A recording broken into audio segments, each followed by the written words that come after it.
Hey everyone, so as I was going on my walk, I was looking at some financial channels that was talking about the increase in mortgage rates.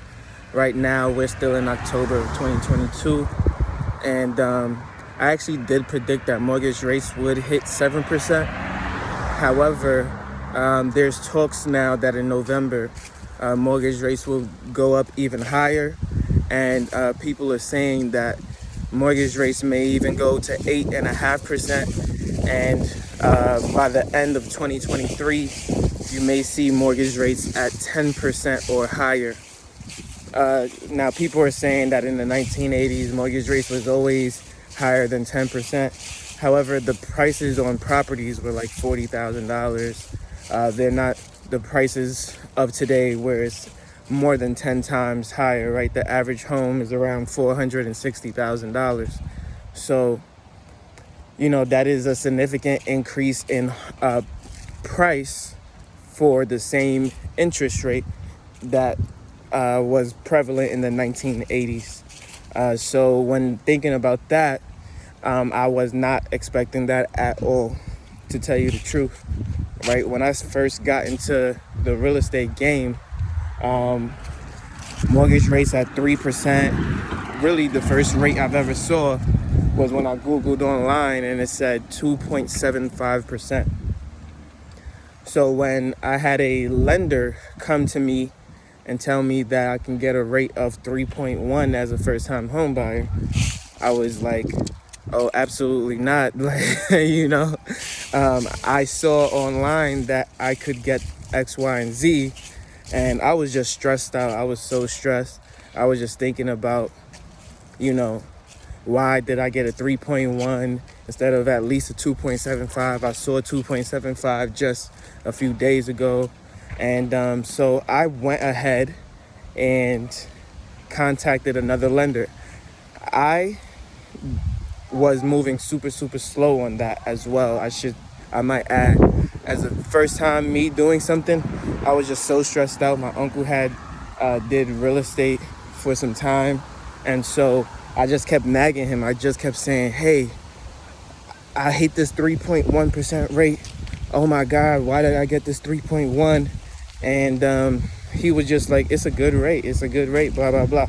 But I kept nagging him for days. After about 5 days, he finally called up his lender and they ran my credit. It was like a 780 or something. And I was like, they offered me a 3.1 and I'm just so stressed out about it. And then they came back and they said, oh, wow, your credit is higher than we thought. And you're going to have a 2.625% rate. And I was like, ooh, I just perked up. I was super excited. I was super happy about that. And so when I went back to the original lender, I said, hey, I'm not going to take this 3.1% rate. I just got a rate of 2.625%. They tried to counter at the same interest rate. They said, hey, we've been working together for 4 months or whatever, and just send over the offer and we will ensure that you get the same rate with us. I was like, in my head, I was like, why didn't you offer me that in the first place? And so now I was angry with them, right? Because I absolutely knew nothing about real estate at the time. And I was like, I'm definitely not working with these people again. And they were like, hey, we're going to lose money to do this deal with you, but we want your business, and so we'll offer the 2.625%. I said, nope. I went with the other lender for the 2.625%. When I did that, I never asked about a 15-year option, which I probably would have done, and it probably would have had better rates.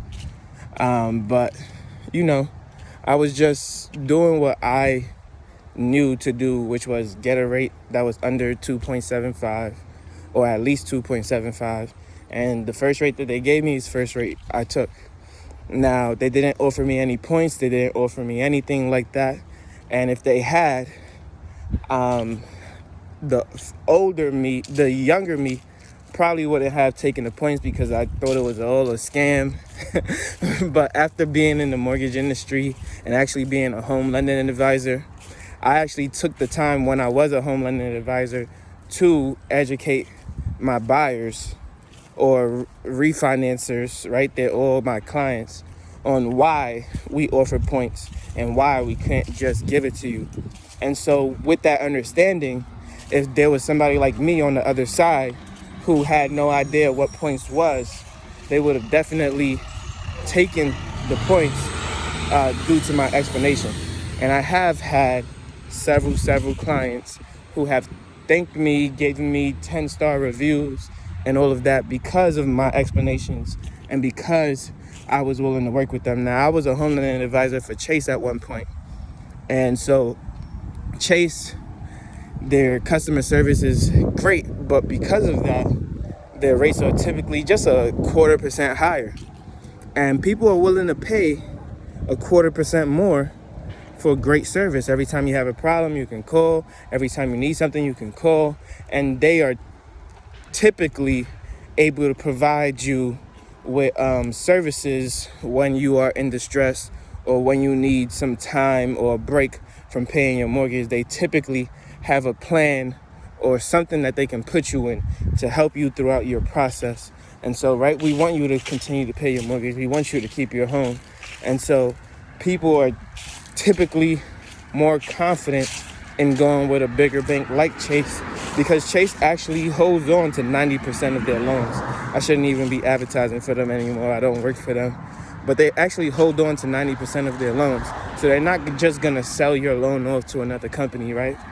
And because of that, there's a lot of built-in demand. There's a lot of built-in trust that comes with Chase. And so people were willing to pay more. I always told them, hey, sometimes I would tell them, hey, you're not going to get the best rate here, but you will get better customer service. This is what else we offer. This is what else we can provide.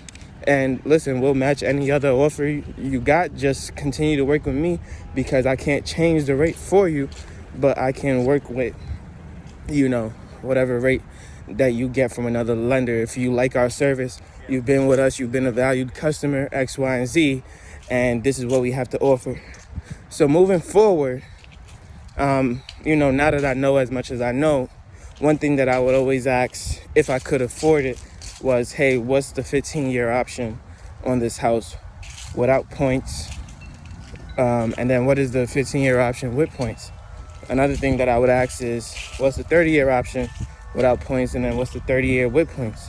I would compare that. I would go to other lenders, shop that around. I already have a lender that I know will beat every single price in the market. So I don't really shop around when it comes to rates anymore, just because I know that my lender is always going to beat, any other price that I could possibly look up, right? The rates that I get are not industry standard. They're just a little bit below that, maybe by 0.5% or something like that. So let's say rates do go to 8.5, I'm going to be looking at an 8% interest rate. Unless I go multifamily, then I might be looking at 8.4, but it's still a little bit lower than what the average rate is. And I do try to buy primary still rather than investments, because of course the rate is lower. So whether I go multifamily or single family, I try to stick into that primary space until I run out of those 5 primary homes that I can have before switching over to the investment side. So yeah, although I did know that rates would hit 7.5%, I was calculating deals at about 7.4% for like the last 3 or 4 months. But in this market, I do see that rates will continue to go up. I do know prices will continue to go down. And, although I was eager to buy my next deal and eager to strike a home run on another deal, which now is still a great time to buy, but I don't see prices declining fast enough to where it would make a lot of sense to buy now rather than just continue to stack cash with the low interest rates that I have, with the loyal tenants that I have paying me, with the new job that I just secured, right? I am in a great position to continue to stack cash, wait for the market to crash, wait for houses to be smushed down, right? And then when rates come off of that 10% to maybe 8 or 7, then I buy. And then after a few months, whether it be 6, 7, 8 months, when rates go to like 4.5, 5.5, 6.5, then with all that equity, I can refinance, because as soon as those rates go down, what's going to happen to prices? People are going to be selling off. People are going to be trying to get into new homes. And then that's going to be an opportunity for me to just say, all right, let me go ahead and refinance now, because the houses have more equity in them, just due to people wanting to move into different locations. They were trapped, quote unquote, in their homes, and now they have the opportunity to go into a nicer area or move into an area with more flexibility and more freedom and more cash. They finally got their cash out of their homes. They're not depressed because, interest rates were so high that their cash was basically held shut and they didn't want to sell for less. And so we will also see that at some point. And you got to a lot of people say you can't time the market. Well, you can't time the stock market, that's for sure. But when it comes to real estate, I do feel like I have that magic touch. And so I will try my best to do that. And so, yeah, as we continue into the end of 2022, I do believe that rates are going to continue to increase. There is going to be a point where people say enough is enough. And I do see that being at 10.5% or so. And then when prices come down drastically, rates will start to follow, because we can't have houses all being worth $100,000, right? So we got to correct the market in order to get people to where they want to go. But like I said, in this high interest economy, cash is going to be king for the first time in a long time. It's no longer debt. When debt was at 2 or 3%, that was definitely king. But now it's the reverse. Cash has taken form, and you got to get with the times. The more cash you have on hand, the better opportunities there will be for you. A $300,000 house with a lot of cash is going to be better than you having bought that same house for $450,000, because when you have that cash, you can then say, oh well, I'm only paying that 10% interest on X amount of dollars, right? You might have to put more of a down payment now, but when it's time to refinance, you get that cash out, or whatever your strategy is, in order to invest in these unprecedented times, at least for me, right? I'm a younger investor, and so I haven't been through that 2008 market crash or that 2006, 2007 boom. And so, I'm excited about this, super excited, because it puts me in a position where I get to capitalize on something for the first time. I get to make the correct choices and the correct decisions by listening to multiple different YouTubers and formalizing the plans for myself in order to succeed. And so, sometimes being on the sidelines is a strategy, and sometimes getting after it is a strategy, right? Whichever you do, you got to capitalize to your best, because best believe there are opportunities right now, right? Whether it be in the Columbus, Ohio, New York market, Las Vegas, Nevada, Texas, even California, where prices are dropping drastically, and I still see prices dropping more drastically there. But best believe that, there's opportunities right now. You just got to find them. And if you don't want to find them, if you want a bigger pool to look from, then, again, start to save more cash, sit on the sidelines. The more cash you have, the more opportunities you will have later down the line when prices continue to drop. You'll be able to afford things you probably wasn't able to afford before, even when they were at 3% rates. So that's my thought on that. I do believe that if you grind hard for all of 2023, then there will be a lot more buying opportunity for you at the beginning of 2024, especially after another winter like this. But for me personally, I'm just so eager to always invest that I may be making a purchase in 2023. And so, I just want to time that right. I'm thinking maybe February or so. Hopefully interest rates aren't already at 10% or they're starting to come down. But we'll see. The Fed has said that they want to hold interest rates until the end of 2023. So you should not expect them to come down until 2024. So, I mean, if you're buying in 2023, you're buying knowing that you can afford something, and you're buying knowing that rates are probably going to come down in 2024, which is going to create another opportunity for you to refinance, to get your cash out, or to get a lower payment. It's just going to change the trajectory of your wealth completely. So these are all opportunities. Don't look at it as something negative. This is an opportunity for you to make a difference in your financial future in just 2 to 3 years. It's unbelievable how much wealth can transfer in such a small amount of time. And all you got to do is play your cards right. So, yeah. Look for opportunities now. Look at what you can afford. Not the max you can afford, but something that is comfortable for you, that you know is going to yield better fruit for you. Buying in a good location. Buying in a place where jobs are coming, not leaving, right? Buying in a place where rents are high and only getting higher. Buying in a place where maybe somebody else couldn't afford because they didn't save money, but it's enough for you because you've been saving significantly. So, yeah. Interest rates are due for another rate increase in November. It's probably going to hit 7.5% or close to 8%.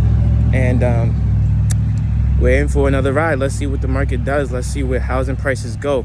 And I know here in Ohio, they've been going up for some time, but I do not see housing prices going up in December. They might go up in November, even with rates going up a little bit. But after November, I see prices at least going down a little bit. You know, a lot of people are starting off putting their houses $50,000 to $100,000 above what they really want to sell it for. And so when they start knocking the price off a little bit, they're really just knocking the price off of what they never expected to get, right? And so when they hold it for some time at $25,000 more than what they're actually looking for, and then you come and you ask for $10K off, they still got a deal because they sold it for $15,000 more than they thought they could get. So those are people who are not really doing their research. Agents who are thirsty for a deal because they haven't had a deal in a while, right? These are the people who they're going to take advantage of in this market. But if you can afford it, if you want the house, if you want the home, hey, you know, you'll pay a little bit more for it. I mean, Columbus is still booming. What can I say, right? So for me, I see the trends because I'm looking at hundreds and hundreds of homes every single month. Some are the same homes that I'm just praying go down in value, but they're not, right? They're staying stagnant. And so for me, I'm not going to purchase a home that is not at the price point that I want. And that's the only reason I haven't bought. I could afford it, but I'm not going to take a house that is only cash flowing $100 or $200. No. So I listened to a Brandon Turner podcast today as well. And he said, don't worry about getting a home run smash deal. But that's hard to do when you have cash flows of $540 or cash flows of $400 to accept $50 or negative $100, right? You don't want something that's not going to cash flow for you, even when rates are at 7.5%. So, you know, I'm just taking my time to evaluate everything and then watching what happens November and December, and then to see what I can do in January and February. And then we'll see. Let's see if things actually start to favor the investor in that regard, because right now it's still like a stalemate and people are trying to get the best bang for their buck, right? That's what we're all always going to try to do, right? On both sides. So we'll see what happens moving forward. But we're in for something that even I could not foresee coming. So thank you for tuning in. Like, comment, and subscribe. I'll see you in the next one.